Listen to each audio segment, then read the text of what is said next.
sur le plan population générale, on estime qu'il y a une augmentation de 30% de nouveaux épisodes dépressifs par rapport à la période avant la pandémie. Et troubles anxieux, c'est à peu près plus de 20%. Donc, c'est des chiffres tout à fait conséquents et tout à fait importants.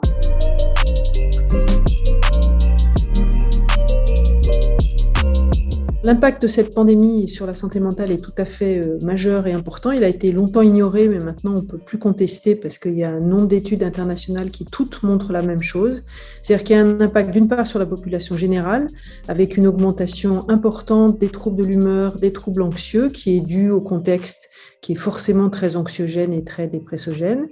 Et c'est observé dans un certain nombre de populations de façon plus marquée, en particulier les femmes, les jeunes adultes, les personnes en situation de précarité économique, les soignants et les personnes qui ont eu le Covid. Et ça, c'est le deuxième grand enseignement de la pandémie, c'est que les personnes qui ont eu le Covid sont plus à risque de développer, jusqu'à 6 mois après l'épisode d'infection inaugurale, des épisodes dépressifs, à peu près chez 30% des personnes. Et souvent, il y a aussi eu, tout de suite après la période infectieuse, des épisodes anxieux et en particulier des stress post-traumatiques importants.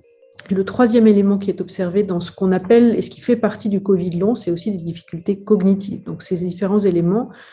sont importants à communiquer à la population générale parce que ça veut dire qu'il y a vraiment un impact de santé et de prise en charge.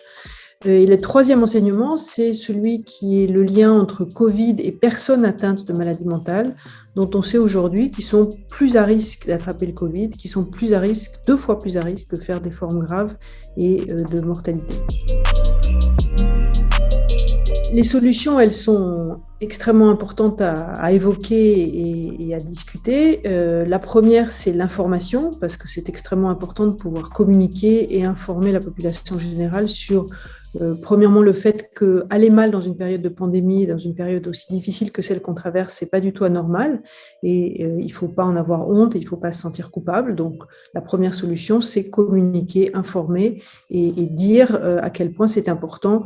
quand on en ressent le besoin, quand on est inquiet, quand on se demande si on a une maladie mentale, si on démarre une dépression, si on démarre un trouble anxieux, d'en parler à ses proches, d'en parler à son médecin généraliste, d'en parler bien sûr à son psychiatre ou à son psychologue si on en a un.